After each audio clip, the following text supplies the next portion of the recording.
5 o'clock, our YouTube channel, KTIK Style, is hot and running. Actually, I should say it's cold and running, kind of like Blue Ice Vodka. Nice. See what I did there, Prater? We always shout out Blue Ice Vodka. They have it at pretty much every single establishment you're going to go on. So next time you're going to order the vodka, soda, whatever, ask for Blue Ice. Let us know, honestly, how it is. We love it. You will too. Blue Ice Vodka. Prater, this is one of the tough things to see about college football.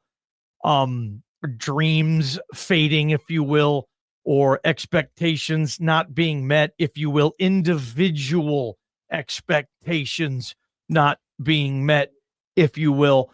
Latrell Caples, who's in his 7th year, I believe, or 6th year with the team. It's hard to keep track. He was on the team. His first year of being involved with Boise State football was COVID, 2020. He showed up with that class. He talked about in today's interview, and we didn't cut the clip, but his first memory of Boise State was a pizza party with his COVID recruiting class outside under the bleachers, 20 feet apart from his other classmates. God, that's how they had to do it. That's how they had to do it. He met his teammates under the bleachers during a pizza party, and they all got their pizzas, and they all sat like 10, 20 feet away from each other. And that's how that was his early first memory of coming to Boise State in the middle of COVID. It's crazy to think about this one. Every single player on the team has at some point walked up to Latrell Caples and said, "Hey, nice to meet you. I'm so-and-so."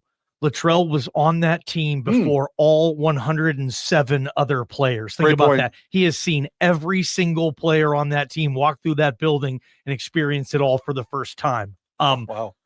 But the tough part is, I mean, just the season he's having, and heck, put any receiver there. There's not one happy receiver in that receiver room every day. Yeah. And that I can guarantee.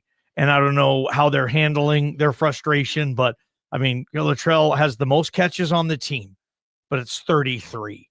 And targets too. And most targets, and 3 receiving touchdowns. Ben Ford still has that title for receiving touchdowns. But let's talk about Latrell a little bit here, because he even said it. He has another year, and I've confirmed it. I'm pretty damn sure he does. I don't know how. Yeah, I can break it down, but I'm pretty sure he does. But he's not going to use it, he said on BNN earlier. But I'm having Cam Camper flashbacks when he told us he was okay. And all of a sudden, I could explain it in a second. All right. But just, man, this isn't an NFL season he's putting together. Oh. This hasn't been an NFL career he's put together. And we had him in this studio last year, and he was talking about the NFL. He was talking about, following Khalil Shakir's path. I mean, when Latrell showed up, Shaq had that room, and he was able to learn from Khalil Shakir, and he was going to be next. All those guys, Static Cobbs, your boy Billy Bowens, that group of receivers under Khalil Shakir that just, not one of them ever developed into an all-league caliber player. Although 22 with his best season ever. And Static had maybe one kind of year, but never to the point of Khalil Shakir where you go, oh, that's an NFL guy. Yep, right there. That's an NFL guy.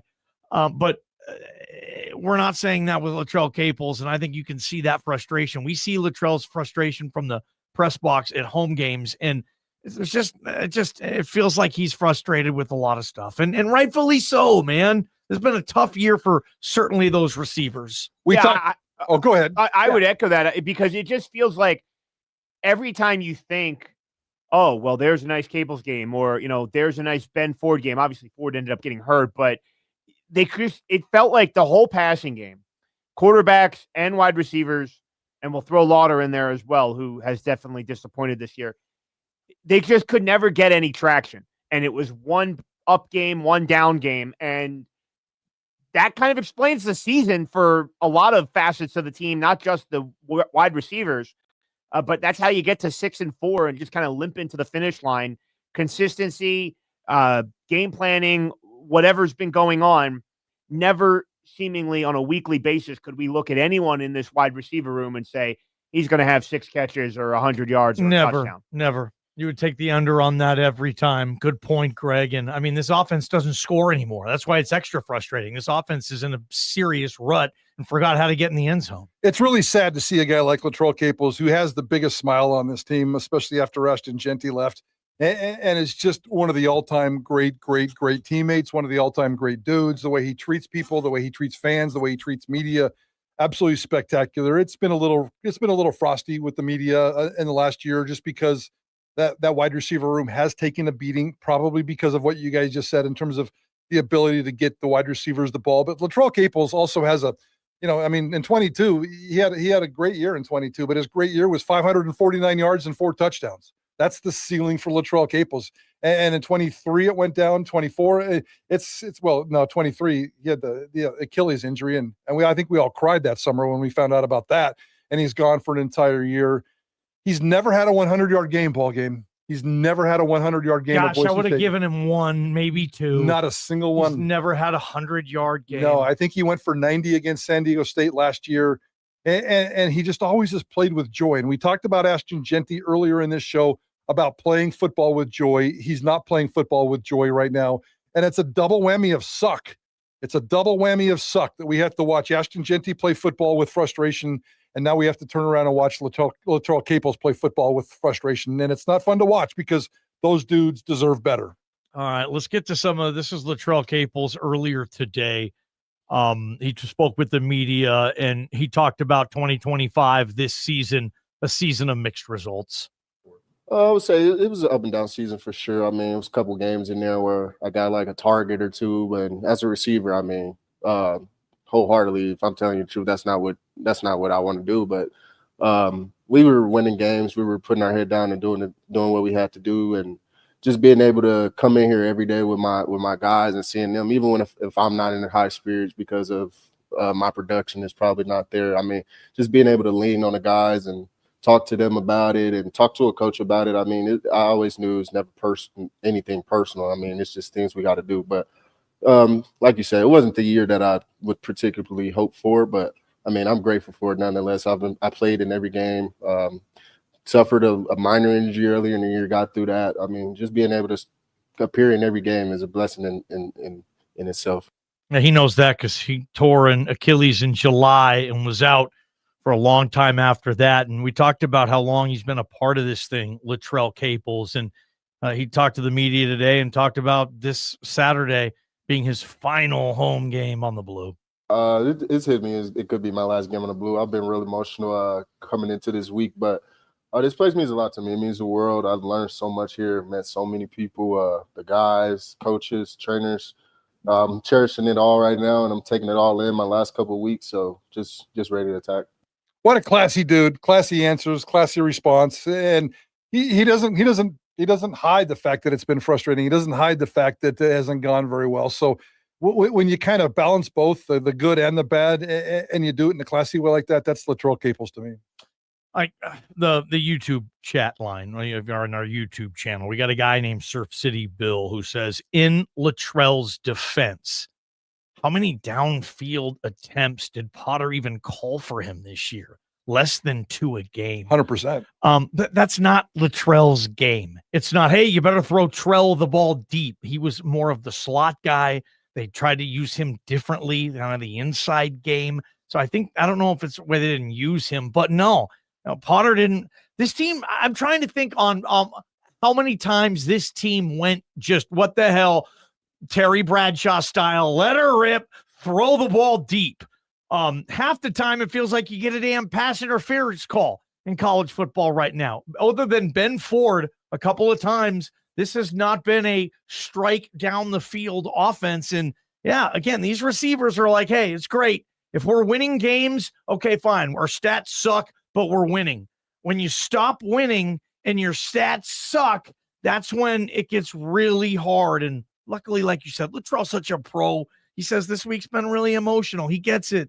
He knows it's coming to an end. Think about this. He's seen every teammate he came through that was older than him play their last game and have their last moment. And now he gets to have his, and very, very emotional. And he does have another year of eligibility, 100%. And by the way, to your point about the long ball, 4 years, one of Boise State's, by reputation, top receivers over this period of time.